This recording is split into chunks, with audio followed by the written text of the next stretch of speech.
একটু দাঁড়ান, আপনার সাথে কথা আছে ভাইয়া, একটু দাঁড়ান প্লিজ ভাইয়া। কি হয়েছে আপনাদের?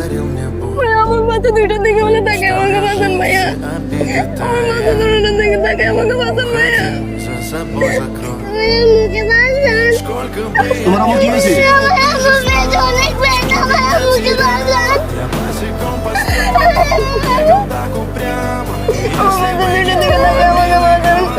ডাক্তার কি বলছে?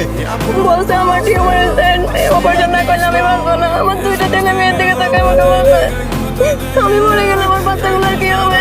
আপনার বাবা মা নাই? আমার আব্বু হচ্ছে ডেলি কাজ করে, ডেলি আনে, ডেলি খাইতেছে, আমাকে চিকিৎসা করে না, আমার তো সামর্থ্য ওদের নাই।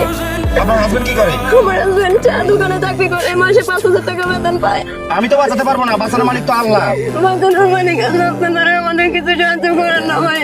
আপনি এর আগে আমাকে পানি উঠছিল তখন 1 মাসে বাজার করে দিচ্ছেন ভাই, তখন খাইছি।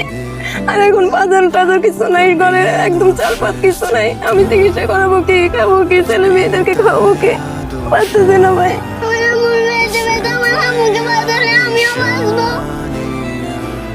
নেন, চিকিৎসার জন্য আমি 200 টাকা দিলাম। ভাইয়া 200 টাকা দিয়ে কি হবে? আমি এখানে আপনাকে খুঁজছি, 200 টাকার চেয়ে বেশি গেছে। আমি আপনাকে শুধু এখানে খুঁজতে খুঁজতে একজনের কাছ থেকে জানছি যে আপনাদের বাসা এখানে, সেজন্য এখানে আসে রাস্তায় পাগলের মতো খুঁজতেছি আপনাকে। 200 টাকা দিয়ে চিকিৎসা হবে না? 200 টাকা দিয়ে চিকিৎসা হবে বলেন? 200 টাকা দিয়ে অপারেশন করবেন? ওইটা না হবে কিভাবে বলেন ভাইয়া? 200 টাকা দিয়ে অপারেশন হবে না, এটা তো আপনি বলতেছেন। এই যে আমার ভিডিও যারা দেখতেছে তারাও বলবে যে রিয়াদ ভাই এত টাকা এত জায়গায় দেন, ওনার অপারেশনের জন্য আপনি 200 টাকা দিচ্ছেন। হ্যাঁ, আমি 200 টাকা দিছি।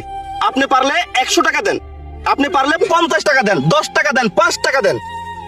আমি আমার সামর্থ্য অনুযায়ী দিছি, আপনি আপনার সামর্থ্য অনুযায়ী দেন। অন্তত এই ছোট ছোট দুটা মাসুম বাচ্চার দিকে তাকাই হইলো আপনারা ওনার অপারেশনের জন্য প্রত্যেকজনে হেল্প করেন।